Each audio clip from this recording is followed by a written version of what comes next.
as you said, we were talking about this sort of model in a box idea for deliberative democracy. That being that we wanted to create a sort of open source framework that really anyone, councils, councillors, civil society, these different organisations could use this to interact with people.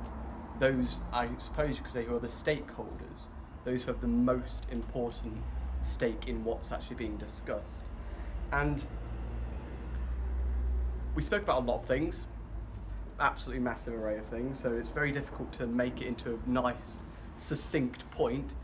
But what I can say is it was a modular approach to providing everyone with the tools necessary to engage people, to break down barriers and make it inclusive. So we spoke a lot about recruitment. How do you select the people to actually be engaged in this citizens' assembly in deliberative democracy? We spoke about how geography, the theme of the discussion, age, gender, race, all these different potential cleavages can actually affect who we want on that assembly at that time. And we ended up essentially not agreeing on what would be the best way of doing it. Can I add something at that point? Because one of the important things about this model in a box was that by having it sit outside a council, anybody could use it. So if councils were up for doing citizens' assemblies, they could use this model in a box. And if the council in your area wasn't up for doing this, well, it's there for, because it's open source, it's there for anybody else to go, okay, well, we'll do it then.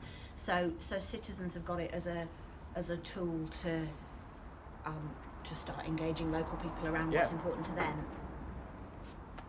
Totally, and to power that engagement, we spoke about how we can use different communication strategies to firstly break down barriers. As you know, certain people don't have access to traditional forms of media, or they don't want to access traditional forms of media. Youth, for example, and students, maybe social media is better, but some people don't have social media, so how do you engage those people? We spoke a lot about local radio stations, or hyper local radio stations. We spoke about live video streaming of meetings, things like, for example, the House of Commons already live streams almost all of their meetings. Why don't local authorities do the same? You have plenty of people that watch Prime Minister's questions, though it might be because of theatrics.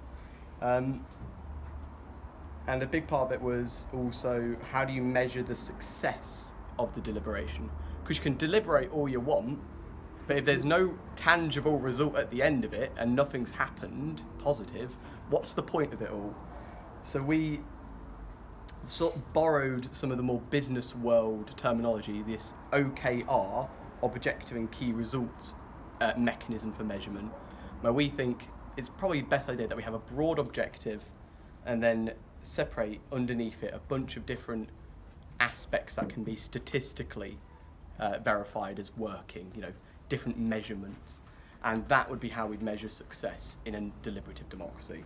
So this model in a box, completely open source, essentially it provides inclusivity for a bunch of different people, it creates a transparent framework, an honest framework, and it is a very accessible, multi-ethnic, multi-gender framework, which lets everyone engage in what is, the point of deliberative democracy. Do you want to say something about our intentions for next, what we do with it next? Sticking it online. Okay. So we also talked about the fact that this is a big bit of work and it could go on for years, and so we thought about sticking it on Slack or some other online collaboration space, a number of different online collaboration spaces, so people can use it as a checklist and or add to it. Fantastic. Thank you very much. Thank you.